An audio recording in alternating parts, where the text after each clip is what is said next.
네, 시그널픽 바로 시작하겠습니다. 어제 국민의힘 대구시장 후보로 확정됐죠. 추경호 국민의힘 의원 전화로 연결돼 있습니다. 안녕하십니까? 예, 안녕하십니까. 추경호입니다.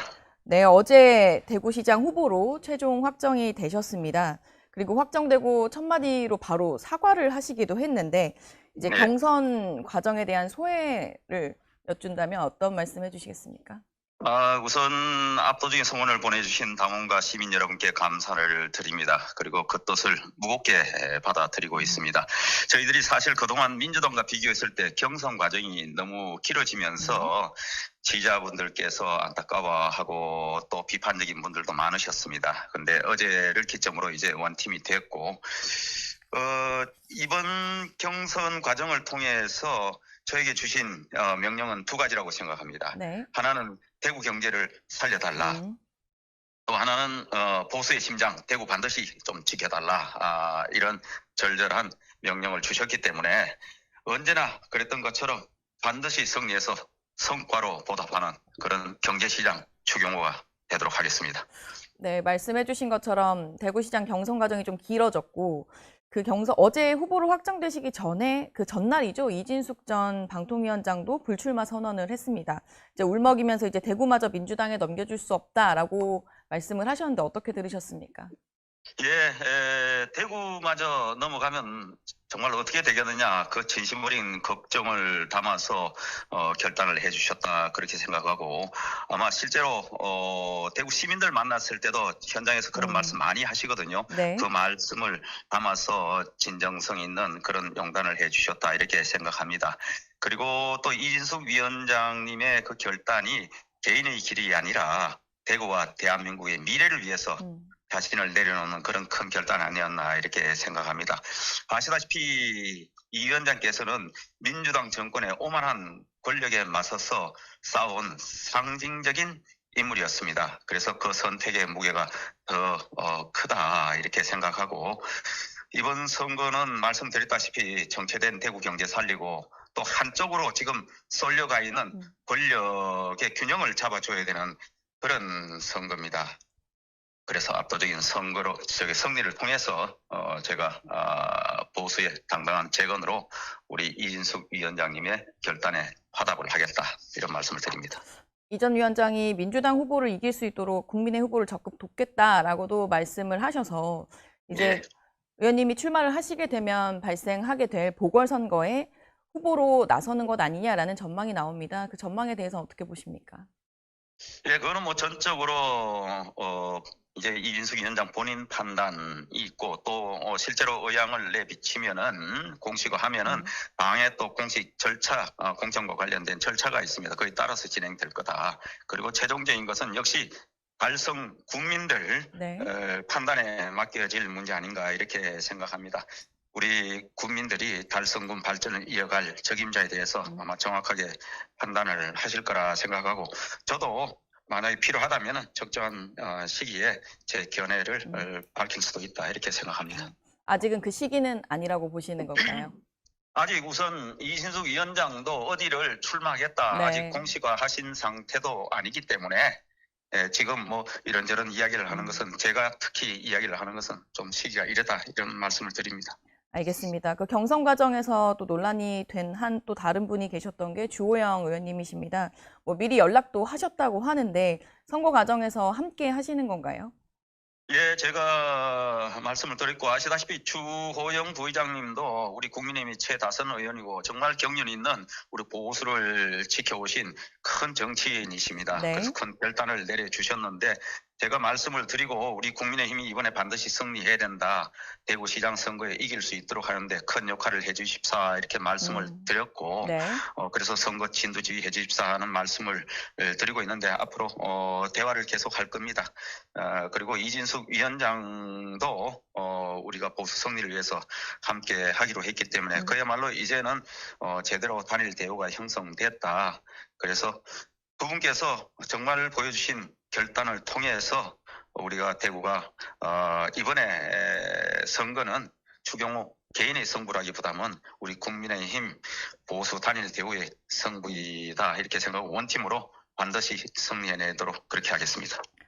주호영 부의장님 같은 경우는 뭐 선대위원장으로 이렇게 모시는 걸까요? 예, 뭐 여러 형태로 제가 모시고 그런 대화를 지금 초기에 진행하고 있다는 말씀을 드립니다. 알겠습니다. 그럼 대구 지역 이제 선거 얘기로 좀 넘어가 보겠습니다. 예. 뭐 후보 확정 전이긴 합니다만 의원님도 보셨겠지만 여론조사에서 김부겸 후보가 가상 대결에서 어떤 후보와 하더라도 오차범위 밖에서 우위를 보이는 것이라는 조사가 나온 적이 있는데요. 일단 이 수치에 대해서 어떻게 평가하시고 앞으로 전망을 여쭙고 싶습니다. 예, 지금 그동안의 당의 모습이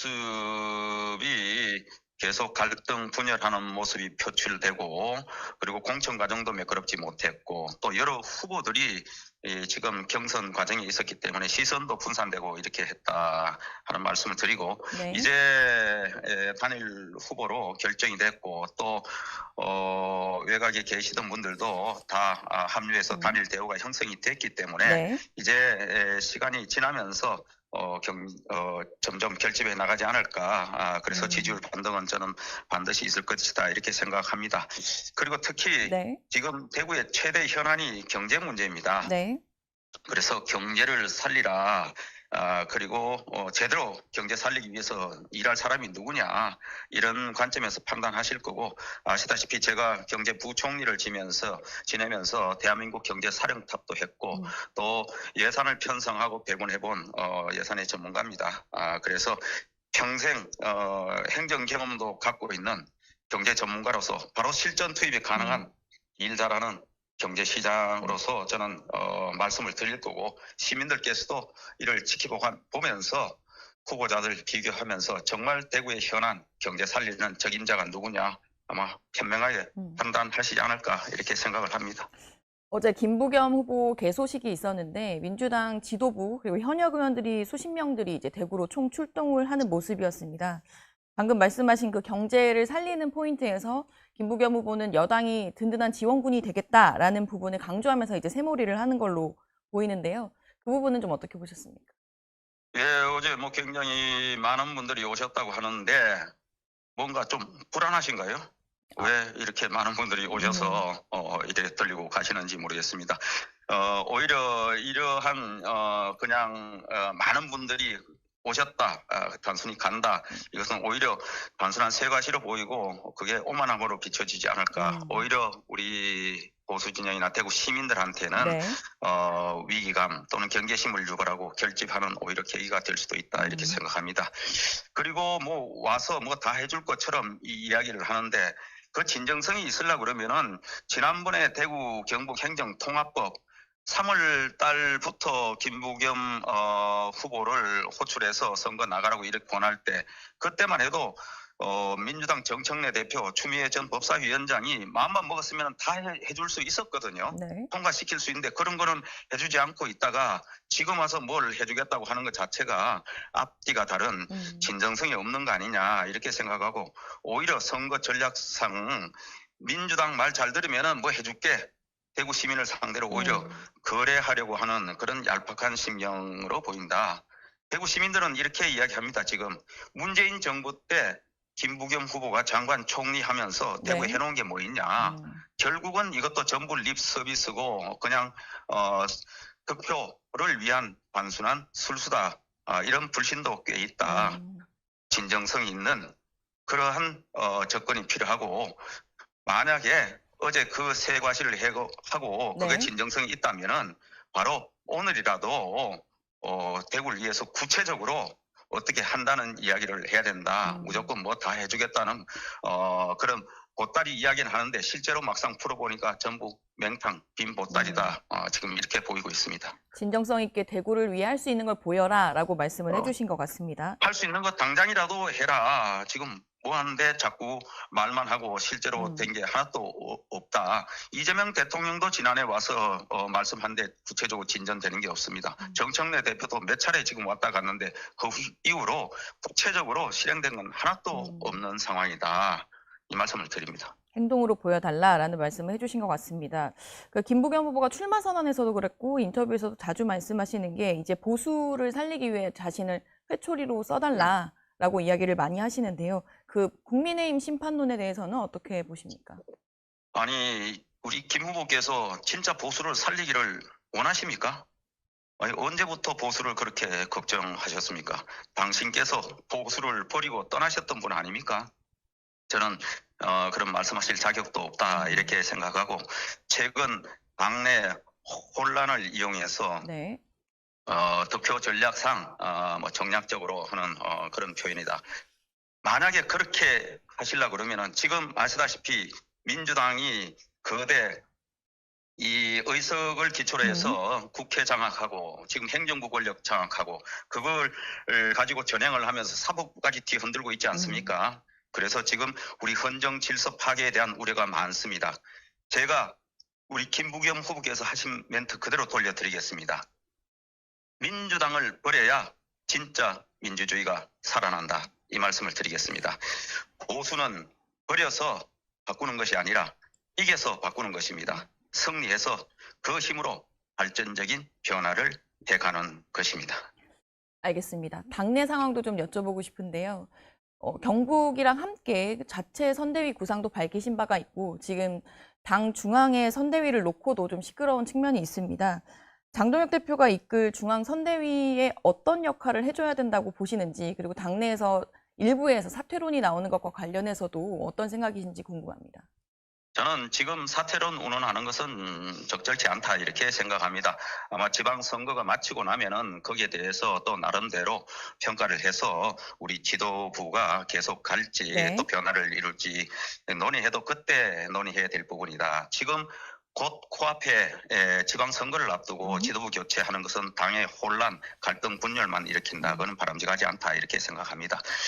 그리고 이 지방선거와 관련해서는 지도부에서 뭐 현장에 지금 목소리를 충분히 듣고 있을 것이다 이렇게 생각합니다. 일부 국민들께서 실망과 문제의 의식을 갖고 있기 때문에 네. 이런 부분에 대해서 공감하는 부분들도 저 역시 있습니다. 그래서 우리 국민의 힘이 눈높이에 부족한 부분은 없는지 잘 살펴보고 지금 민심에 화답하는 그리고 선거 전략성을 어떻게 해야 될지 그걸 잘 살펴야 된다 이렇게 생각하고 중앙당이 지방선거를 어떻게 지원할지는 사실은 중앙당의 전략과 판단에 따라서 움직일 부분입니다. 아마 중앙당에서도 이런저런 전략적인 네. 고민을 많이 하면서 선거 전략을 수립하고 있으리라 생각하고 지방선거는 아시다시피 원래 각 지역의 후보자들이 후보자 중심으로 지역의 선대위를 꾸려서 운영을 해왔습니다. 이번만 네. 그런 것이 아니고 역대 선거에서 그랬기 때문에 지방선거는 각 지역의 특성에 맞춘 그런 전략과 그리고 후보자들의 시간입니다. 후보자들이 돋보이는 빛나는 시간이기 때문에 중앙당은 원래 지원하는 서포트하는 그런 전략적인 판단을 하고 움직이는 곳이다. 지방선거는 지방자치, 지방분권을 위한 리더들을 뽑는 선거이다. 이것을 명심할 필요가 있다는 생각입니다. 알겠습니다. 뭐 후보님들이 다양한 곳에서 질문도 받으시고 저도 후보님들께 많이 여쭤보고 있는데 장동혁 대표가 지원 유세를 온다고 하면 그럼 받으실 의향이 있으신지 궁금합니다. 뭐 장 대표께서 지방선거에 도움이 되는 방향으로 판단하시지 않겠습니까? 뭐 또 오신다면은 굳이 마다할 이유도 없다 이렇게 생각합니다. 알겠습니다. 혹시 박근혜 전 대통령 예방할 계획도 가지고 계신지요? 대구 지역 내에서. 뭐 아시다시피 당연히 현재 박근혜 대통령께서 제가 대통령 하실 때 기획재정부 차관 국무조정실장을 하면서 같이 모시고 일을 했던 사람이고 특히 지금 현재 계시는 곳이 제 지역구 달성군에서 지금 계십니다. 그래서 당연히 찾아뵙고 인사를 드리는 것이 저는 도리다 이렇게 생각을 합니다. 그리고 이제 보수 정당의 공식 대구시장 후보가 된 만큼 이렇게 대한민국과 보수를 위해 헌신해 오신 분들을 찾아뵙고 인사드리는 것이 자연스러운 일이다 생각합니다. 바로 가시는 건지요? 일정이 잡히셨나요? 아니 일정은 또 상의를 드리고 해야 되겠죠. 알겠습니다. 그 부산시장 이제 부산 지역에서 그 부갑 선거에 한동훈 전 대표가 이제 무소속으로 출마한 뒤에 이제 동남풍, 부울경이 함께하겠다 이렇게 영남권에서 바람을 일으키겠다라고 이야기를 하고 계시는데요. 영남 지역 연대 가능성도 있을까요? 뭐 우리가 보수 정당이 전국적으로 같이 연대해서 선거 승리를 도모하자는 것은 좋은 취지입니다. 네. 그런데 영남권 전체가 같은 정신으로 하는 것은 분명한데 기술상으로 영남권 전체를 묶어내고 선거를 이렇게 같이 하는 것이 효과적이냐 이거는 또 다른 문제인 것 같습니다. 다만 보수 지지층이 두텁게 형성된 곳이 바로 영남권이기 때문에 네. 영남권 중심으로 해서 그 바람을 수도권으로 확대하는 그런 움직임은 당연히 필요하고 또 그걸 위해서 우리 영남권 보수층이 강하게 결집할 수 있도록 함께 노력해야 된다 이렇게 생각합니다. 기술적으로까지 연대를 하는 것은 그러니까 지역을 묶는 것은 조금 무리일 수도 있다라고 하신 말씀일까요? 그거는 뭐 현실적인 문제를 지적하는 겁니다. 알겠습니다. 마지막 질문으로 의원님께서는 지금 재판을 받고 계십니다. 계엄 해제, 표결 방해 혐의 관련해서 재판 중이신데 민주당에서는 이 재판을 받으면서 선거를 할 수 있느냐, 사법 리스크를 많이 강조를 하고 있는데요. 이 부분에 대한 입장이 있으십니까? 아니 표결 방해 받은 적도 없이 표결을 잘 해놓고 갑자기 표결 방해 혐의를 이야기한다는 것 자체가 정말 말이 안 된다 생각합니다. 저에 대한 사법 리스크 본질은 실체 없는 의혹 제기로 정치 공작, 정치 탄압이다 이렇게 생각을 하고 당시에 국민의힘 원내대표를 타켓 삼아서 국민의힘을 위원 정당 해산으로 몰아서 보수 정당의 맥을 끊겠다 이런 저는 정치 공작이라고 생각합니다. 그런 식으로 이야기를 할 것 같으면은 경남지사에 출마한 김경수 후보는 드루킹 댓글 조작으로 지사직 상실하셨던 분 아닙니까? 부산의 전재수 후보 통일교로부터 까르띠에 시계 뇌물 수수했다고 지금 의혹이 제기되고 했던 분 아닙니까? 우리 인천 송영길 후보는 어떻습니까? 전당대 돈봉투 관련해서 문제가 됐던 분이고 등등 여러분들이 많습니다. 정말 국민들께 부럽지도 않습니까? 민주당이 이런 얘기할 자격조차 없다 이렇게 생각합니다. 알겠습니다. 오늘은 어제 후보 확정 직후라 전화 인터뷰로 요청을 드렸는데 다음엔 스튜디오로 모셔서 이야기 들어보도록 하겠습니다. 오늘 네. 연결 감사합니다. 네, 감사합니다.